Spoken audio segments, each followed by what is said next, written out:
Yang saya hormati Bapak Ibu dosen penguji pada uji kinerja. Perkenalkan, nama saya Muhammad Mujib Ridwan, Sarjana Syariah. Saat ini saya sedang mengajar di MTS Miftah Huda Gedung Lemper, Kabupaten Jepara, mata pelajaran fikih dan sekaligus menjadi mahasiswa PPG batch 4 Kementerian Agama Republik Indonesia di LPTK UIN Salatiga. Saat ini saya akan melaksanakan praktik pembelajaran sebagai uji kinerja pada kelas 7 dengan materi sholat jamaah. Demikian perkenalan diri saya secara singkat. Terima kasih. Wassalamualaikum warahmatullahi wabarakatuh. Selamat menyaksikan. Kiaman. Assalamualaikum warahmatullahi wabarakatuh. Waalaikumsalam warahmatullahi wabarakatuh. Silakan ketua kelas untuk memimpin berdoa.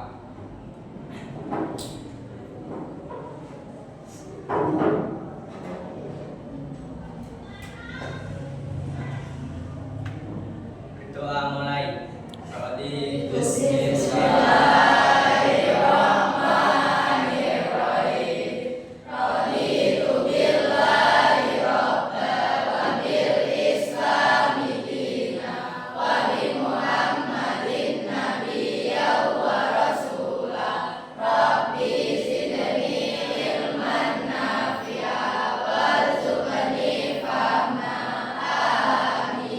Bagaimana kabarnya semuanya hari ini?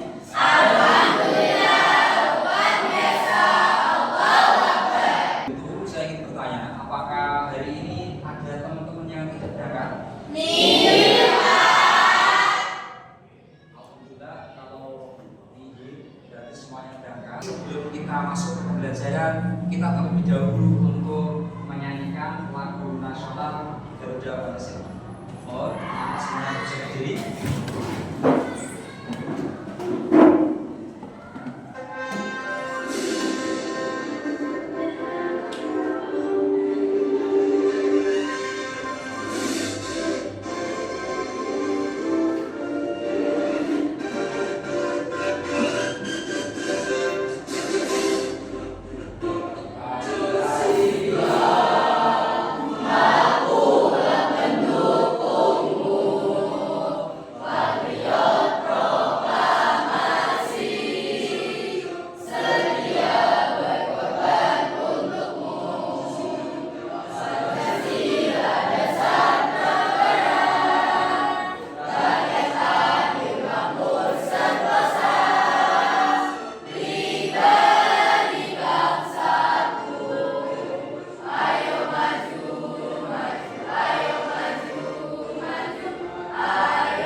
Pak Mujib terlebih dahulu akan mereview.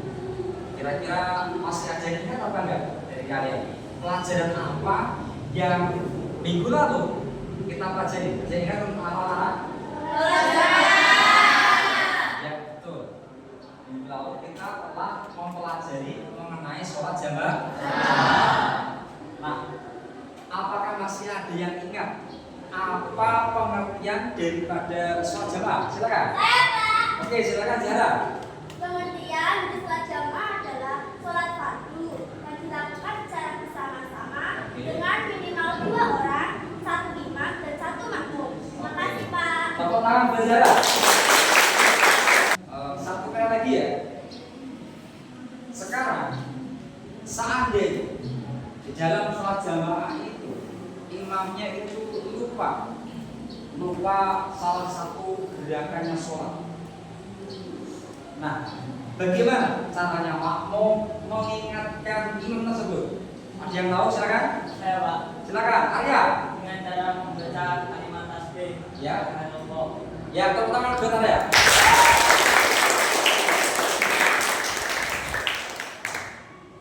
Ya, itu mengenai materi-materi yang telah kita pelajari pada minggu kemarin, yaitu mengenai sholat jamaah. Nah, anak-anak, hari ini kita akan mempelajari mengenai sholat jamaah. ada yang tahu jumlah rakaat yang harus kita kerjakan ketika kita mengerjakan sholat jamaah antara zuhur dengan asar? Ada yang tahu? Saya. Silakan, silakan Mada.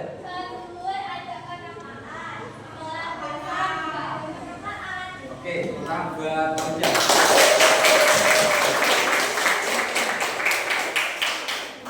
Jadi ketika kita nanti mengerjakan sholat jamaah itu rakaatnya tetap sesuai dengan jumlah rakaat sholat tersebut. Kalau zuhur berarti juga 4 rakaat, kalau asar berarti juga mengerjakannya sebanyak 4 rakaat. Oke, baik, berikutnya ada yang tahu apa bedanya antara sholat jamaah dengan sholat biasa? Saya. Silakan Kristina. Sholat dalam kondisi biasa harus dilakukan pada waktunya. Sedangkan sholat jamaah harus dilakukan pada waktunya atau waktu yang terakhir. Oke, tepuk tangan untuk Kristina.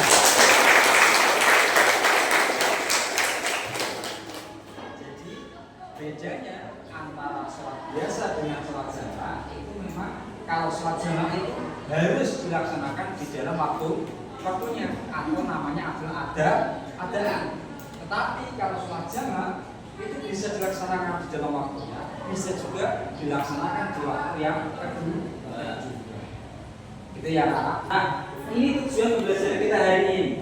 Pertama kita harus saya mengharapkan nanti kalian mampu untuk memahami dari sholat jamaah dengan apa? Dengan cara mengetahui arti maupun pengertian daripada sholat jamaah. Kemudian kalian tahu ketentuan-ketentuan, mampu menjelaskan ketentuan-ketentuan daripada sholat jamaah. Berikutnya kalian mampu menganalisis dari peristiwa-peristiwa atau kondisi-kondisi tertentu, apakah ini diperbolehkan atau tidak oleh syariat untuk melaksanakan sholat jamaah.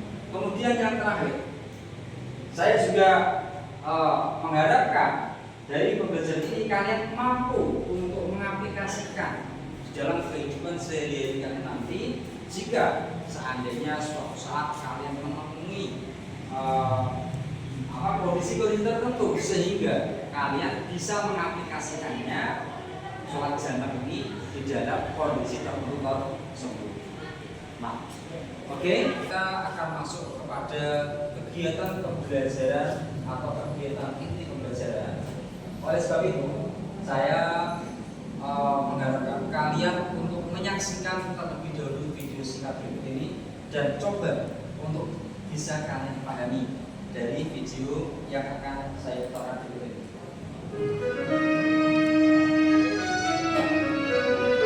Tata cara sholat jamaah dengan bepergian. Assalamualaikum warahmatullahi wabarakatuh. Sahabat muslim hafizahumullah, seseorang yang melakukan bepergian jauh diperbolehkan menggabungkan kedua waktu sholat ke dalam satu waktu. Penggabungan ini dinamakan dengan istilah sholat jamaah. Perbedaan antara jamaah dengan qashar adalah jika jamaah berarti menghimpun dua sholat menjadi satu, sedangkan qashar adalah mengurangi jumlah rakaat sholat. Keduanya merupakan rukhsah atau keringanan dari Allah untuk orang yang melakukan perjalanan jauh berdasarkan sejumlah riwayat hadis.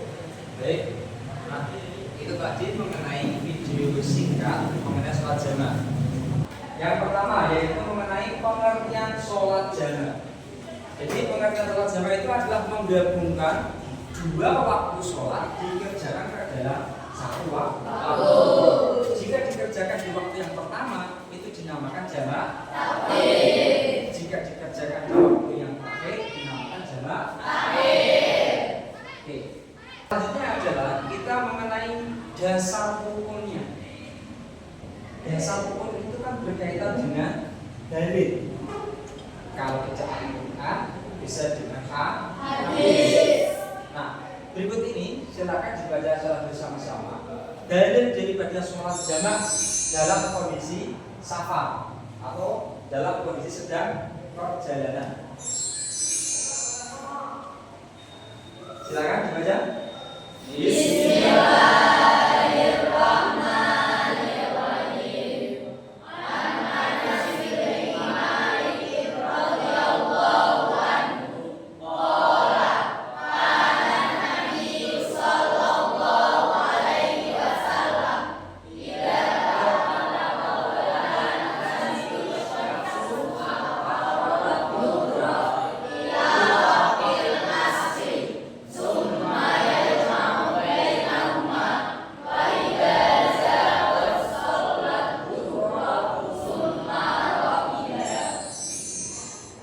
silakan bisa disaksikan di layar, yaitu syarat-syarat dari sholat jamaah.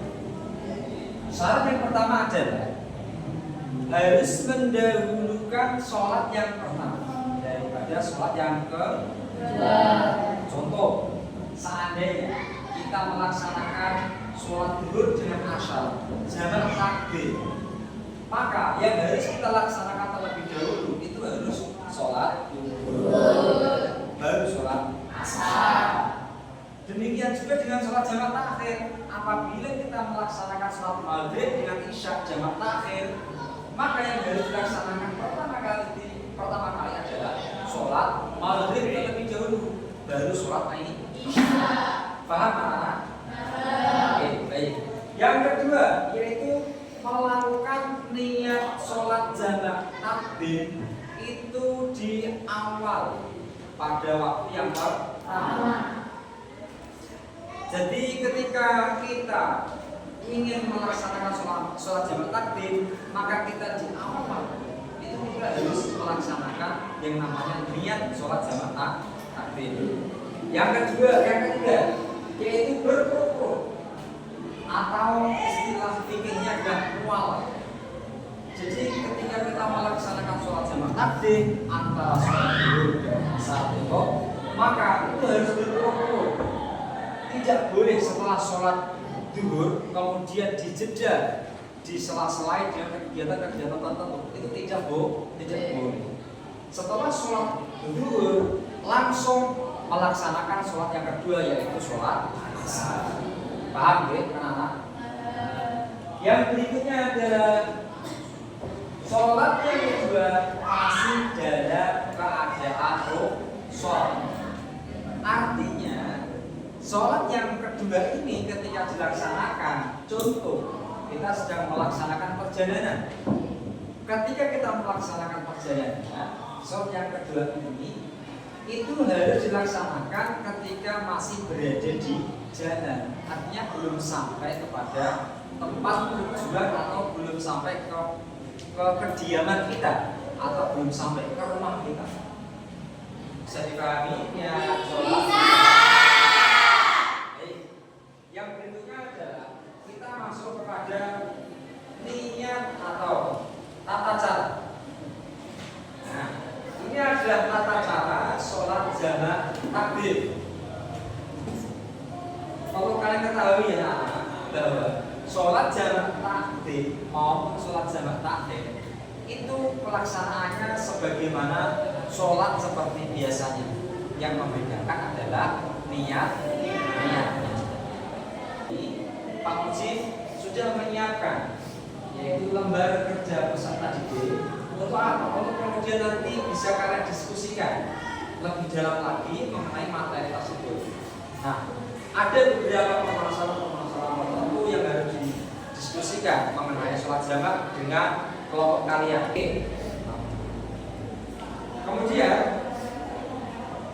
saya akan berikan LKPD ini kepada kalian untuk nantinya kalian diskusikan. Di sini sudah ada permasalahan yang saya berikan untuk kemudian nanti kalian pecahkan kira-kira analisanya seperti apa.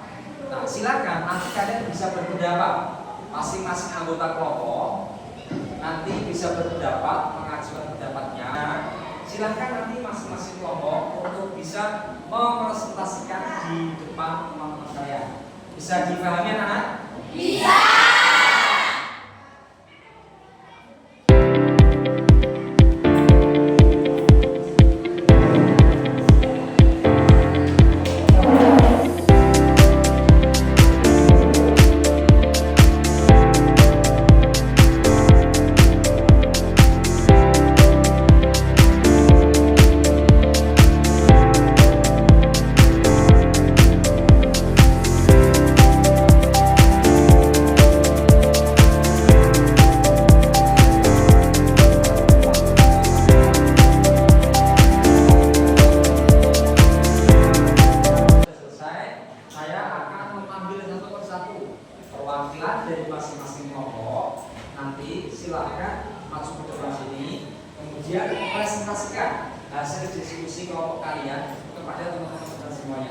Siap ya? Baik, kelompok yang pertama kita mulai dari kelompok Hanafi. Silakan. Yang mewakili bisa maju.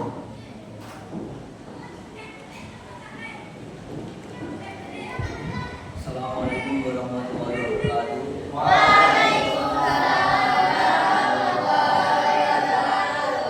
Kami dari kelompok Hanafi akan mempresentasikan dari diskusi kami.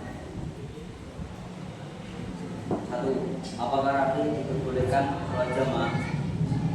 Rafli dibolehkan jamak sholat zuhur dengan sholat asar jika sudah lebih dari 2 marhalah atau 80,6 km menurut madzhab Syafi'i.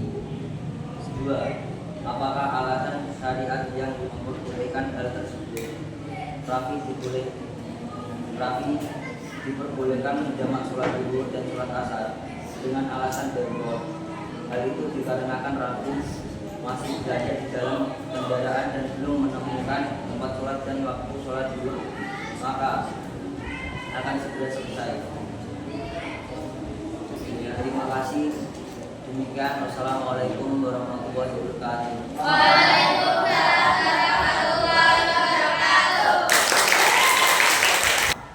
Lanjut kelompok berikutnya yaitu kelompok dari Hanafi.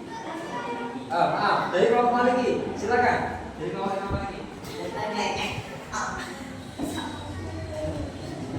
Assalamualaikum warahmatullahi wabarakatuh. Waalaikumsalam warahmatullahi wabarakatuh. Saya akan memberikan hasil analisis dari diskusi kelompok ini. 1. Tidak bisa menjadi alasan atau sesuatu hal yang membolehkan menjamak sholat sebagai hadis.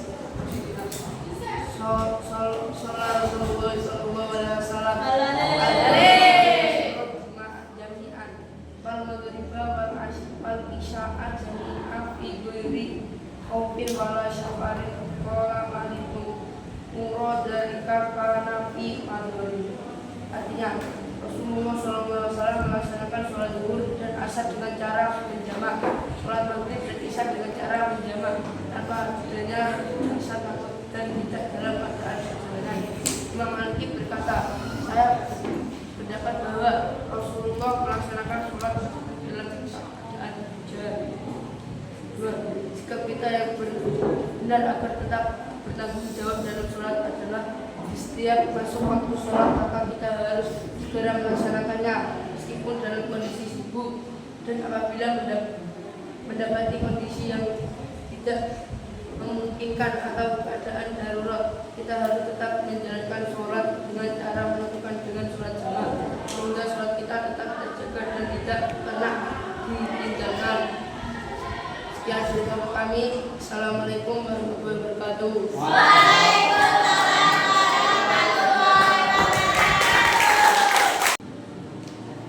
Assalamualaikum warahmatullahi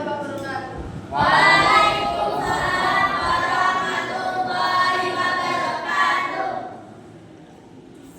Saya akan mewakili kelompok Imam Syafi'i.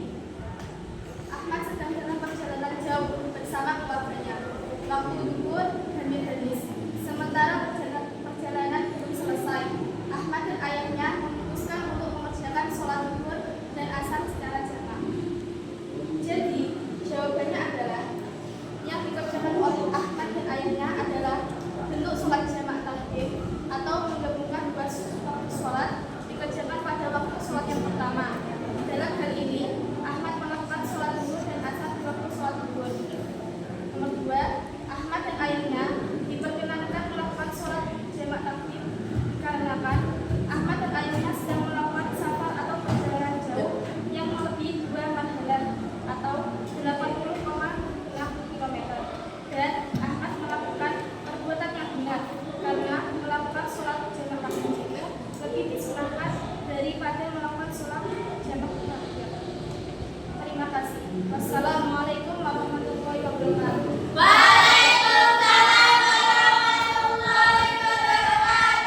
kebaikan yang harus ditanamkan dalam sholat diantaranya adalah A.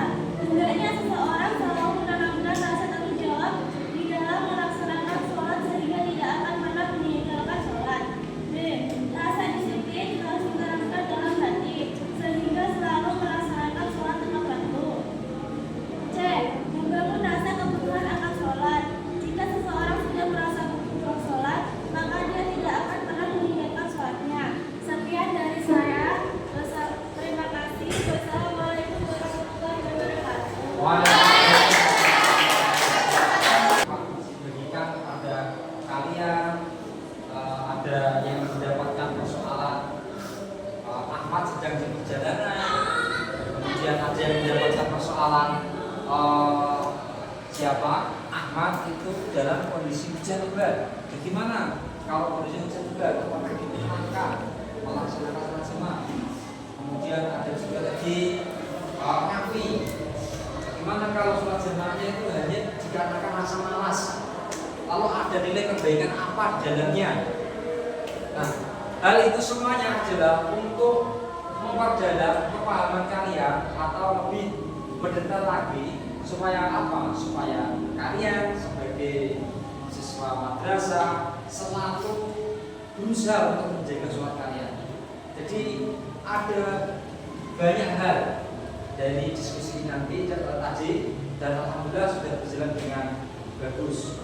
Kepahaman kalian dalam sholat jamaah ini, Pak Puji akan memberikan asesmen informatif kepada kalian untuk mengukur sejauh mana pemahaman kalian di dalam bab sholat jamaah ini sudah kalian pahami atau yang sudah kita sampaikan tadi sejauh mana kalian sudah memahaminya. Nah, oleh sebab itu Pak Puji akan membagikan satu persatu asesmen informatif untuk kemudian kalian kerjakan.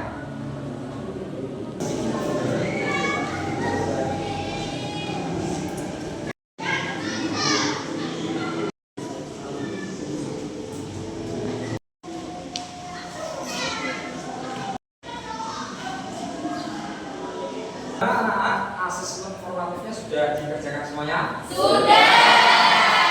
Baik, kalau sudah selesai, saya akan mengambilnya satu persatu. Nah, berikutnya kita sampai di sesi akhir yaitu kesimpulan. Jadi Pak Mujib di sini ingin memberikan beberapa pertanyaan secara lisan kepada kalian. Nah, dari materi-materi yang tadi sudah kita pelajari, kira-kira materi-materi tersebut itu masih betul-betul sudah kalian pahami atau? Nah, jadi tadi kita sudah mempelajari mengenai sholat jamaah. Saya ingin bertanya dulu, masih ada yang ingat ya? Apa pengertian daripada sholat jamaah? Silakan, yang bisa? Oke, Roja, silakan. Salat jamaah adalah menggabungkan dua salat fardu dalam satu waktu, yaitu zuhur dengan asar dan maghrib dengan isya. Oke, tepuk tangan untuk Roja. Betul ya. Jadi sholat jamaah itu adalah menggabungkan dua waktu sholat dilakukan di dalam satu waktu. Antara sholat zuhur dengan asar, kemudian sholat maghrib dengan isya. Pertanyaan berikutnya adalah ada berapa sholat yang boleh dijamak? Silakan. Jadi. Saya paham. Oke, silakan Ziva. Zuhur dengan asar, maghrib dengan isya. Oke, teman-teman, buat Ziva.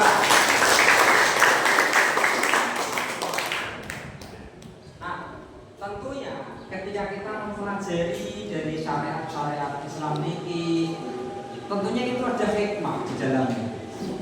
Nah, dari sholat jamaah ini, hikmah apa yang bisa kita ambil atas keringanan yang diberikan oleh Allah?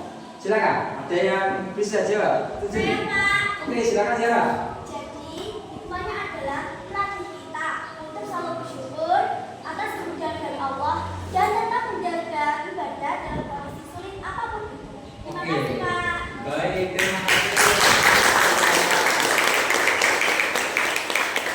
Jawabannya sangat bagus. Jadi hikmahnya itu atas keringanan Allah itu kita tetap harus menjaga sholat kita, dan kita harus bersyukur atas keringanan itu. Sehingga apa? Sehingga ibadah kita itu tetap terjaga dengan baik. Kita tidak sampai meninggalkan sholat karena adanya keringanan oleh Allah. Nah, sekarang terakhir saya ingin kalian, salah satu dari kalian, ada yang bisa menyimpulkan kesimpulan utama apa kira-kira yang bisa didapatkan dari materi sholat jamaah. Silakan, itu jadi. Saya Pak. Oke, silakan jadi. Sholat jamaah adalah keringanan dari Allah yang diciptakan dengan syarat dan alasan tertentu, bukan untuk memenuhi berat secara sembarangan, tetapi agar ibadah terkilat dilaksanakan dengan baik. Oke, baik. Terima kasih teman-teman.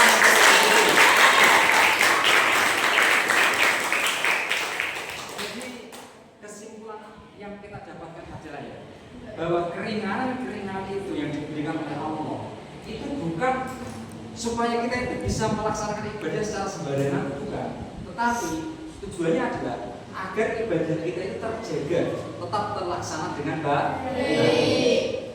Nah, demikian anak-anak pelajaran kita pada hari ini mengenai sholat jamaah. Banyak sekali yang sudah kita pelajari tadi. Harapan saya adalah kalian sebagai anak-anak Pak Muji, sebagai siswa madrasah, hendaknya kalian bisa tetap menjaga sholat kalian dalam kondisi apapun itu. Jangan sampai sholat itu kalian tinggalkan hanya karena dalam kondisi-kondisi yang menurut kalian itu kondisi yang sulit.